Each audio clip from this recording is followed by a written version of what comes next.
இந்த இடம் வந்து புண்ணியம் கிராமம்னு சொல்லிட்டு அது ஒரு பெரிய ஆற்றங்கரையினுடைய இதில் அமைஞ்சிருக்கு. இங்கே வந்து முதல்ல குந்தியம்மா தான் இருக்காங்க. அவங்களும் எங்களுடைய குலதெய்வம். இங்கே வந்து சப்த மாதாக்களை நிறுவியிருக்காங்க. சப்த கன்னிகள்ன்றது வேறு, சப்த மாதா தான் அவங்க நிறுவியிருக்காங்க. சப்த மாதாவில் தான் உங்களுக்கு அந்த வாராகி, பிராமி அவங்கெல்லாம் வருவாங்க. அதை வந்து இப்போ தான் ரீசெண்டாக ஒரு வாரத்துக்கு முன்னாடி தான் அவங்க வந்து கும்பாபிஷேகம் பண்ணாங்க. இதை வீடியோ பார்த்து வேண்டிங்க. 2வது இன்றைக்கி நான் அதை போஸ்ட் பண்ணுற சமயம் இன்றைக்கி இது வேறு சப்தமி, அதே சமயத்தில் உத்திராடம் நட்சத்திரம், உத்திராடம் கார்த்திகை உத்திரம் உத்திராடம் 3 கன்னி தெய்வம் சம்மந்தப்பட்டதுன்னு நிறைய வீடியோலலாம் பெரிய வீடியோவில் நான் சொல்லியிருக்கேன்.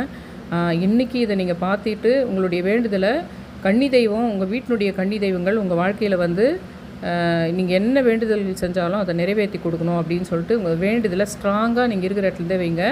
கன்னி தெய்வத்தினுடைய தொடர்பு உங்கள் வீட்டுக்கு வரும். சின்ன பெண் நீங்கள் ஒரு குட்டி பெண்ணை பார்க்குறது, அல்லது கன்னின்ற வார்த்தையை பார்க்குறது, அல்லது கன்னியம்மன்ற வார்த்தையை பார்க்குறது, இதெல்லாம் நீங்கள் ஆழ்ந்து இந்த வீடியோ பார்த்து வேண்டும்போது உங்களை சுற்றி அது கனெக்ட் ஆகிடுச்சுன்றதுக்கு ஒரு விஷயம் நடக்கும். நல்லா பார்த்து அந்த வேண்டுதலை வேண்டிக்கோங்க. சப்த மாதாக்களை அவங்க நிறுவியிருக்காங்க. அதை நீங்கள் பார்த்துக்கிட்டே உங்களுடைய எல்லா வேண்டுதலையுமே, உங்களுடைய வாழ்க்கையில் இருக்கிற எல்லா பிரச்சனையுமே சொல்லி, முக்கிய வேண்டுதலை அந்த யாகத்தை இது பண்ணும்போது வைங்க, அந்த ஆர்த்தி காட்டும்போது முக்கிய வேண்டுதலை அங்கேருந்தே வைங்க அப்படின்னு சொல்லிட்டு கேட்டுக்கிறேன். என் சேனலை சப்ஸ்கிரைப் பண்ணுங்கள், ஷேர் பண்ணுங்கள், ஆல் இண்டியா நோட்டிஃபிகேஷன் பெல் பட்டனை ப்ரெஸ் பண்ணுங்கள். என்னுடைய மெம்பர்ஷிப்லேயும் நீங்கள் ஜாயின்